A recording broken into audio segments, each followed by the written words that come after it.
แบตก็สิเบิดแบบนี้เนาะ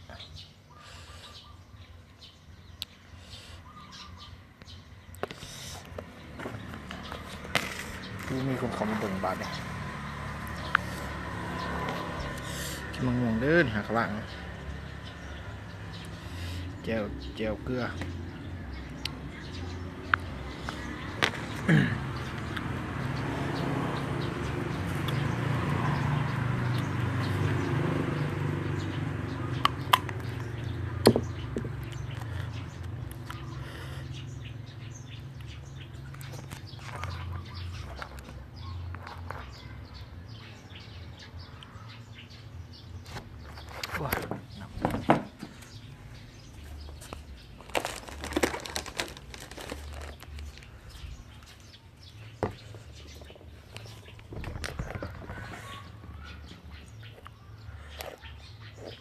ถึงหมูเด้อพี่น้อง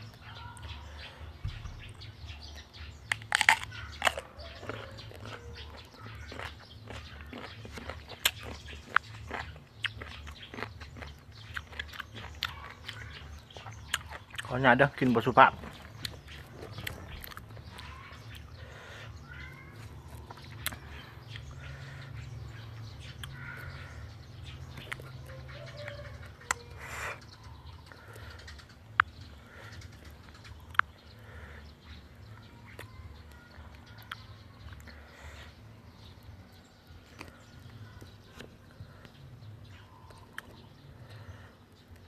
โอ้ผมมีคนเบิ่งซ้ำเลยหอนเด้ต้องเอากล้องหนาหรือมั้ง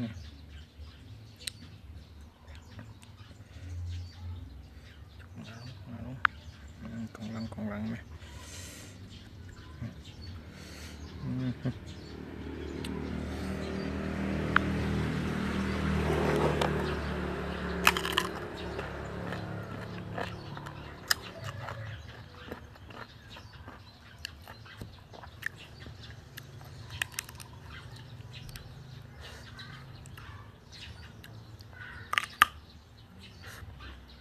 ดอกในมันออกมันแซ่บ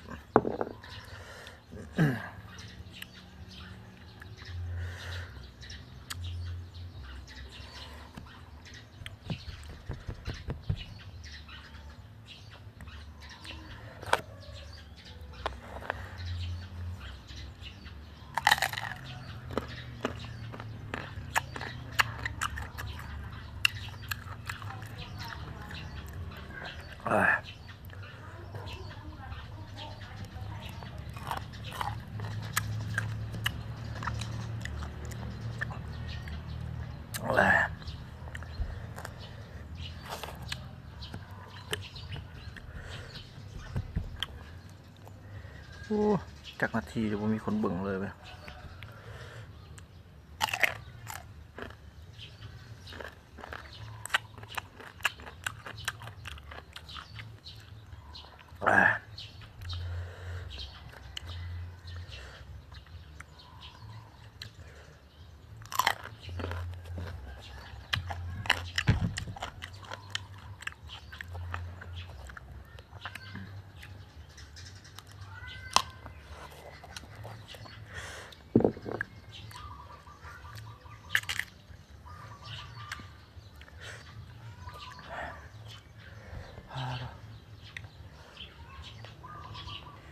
หอดต้องเผ็ดไปโอ้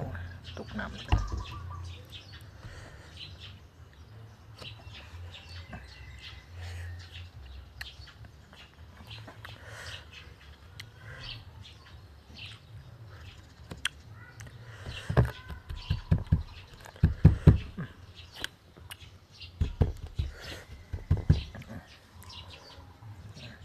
แต่ละกล่อง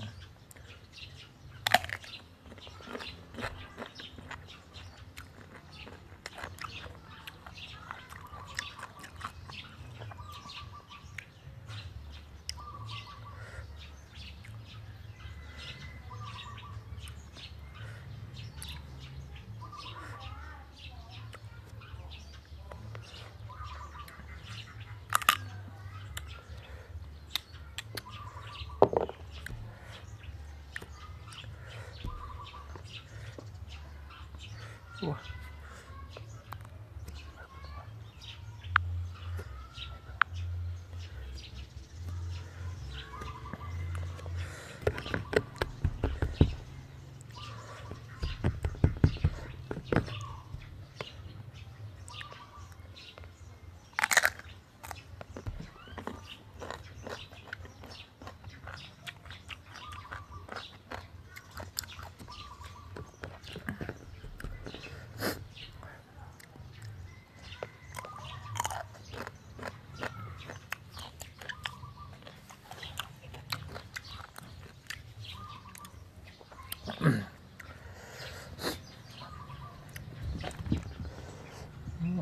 ใหญ่คักเลย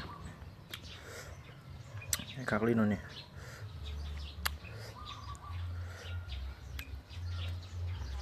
ไหนหน่อยพอดีกิน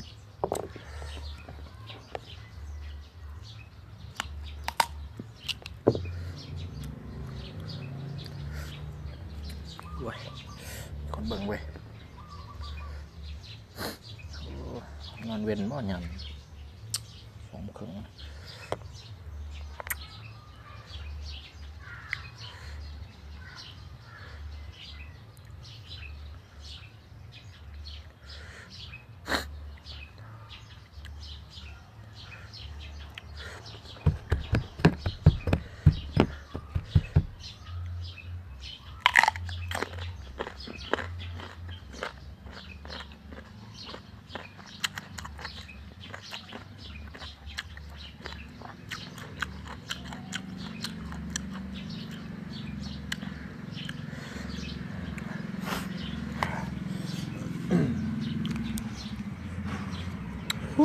พอมีคนเบิ่งเว้ยหอนนี่จะใครมาเบิ่ง1 คนโอ้มาเด้ออ่านแสงมานี่สีวงใส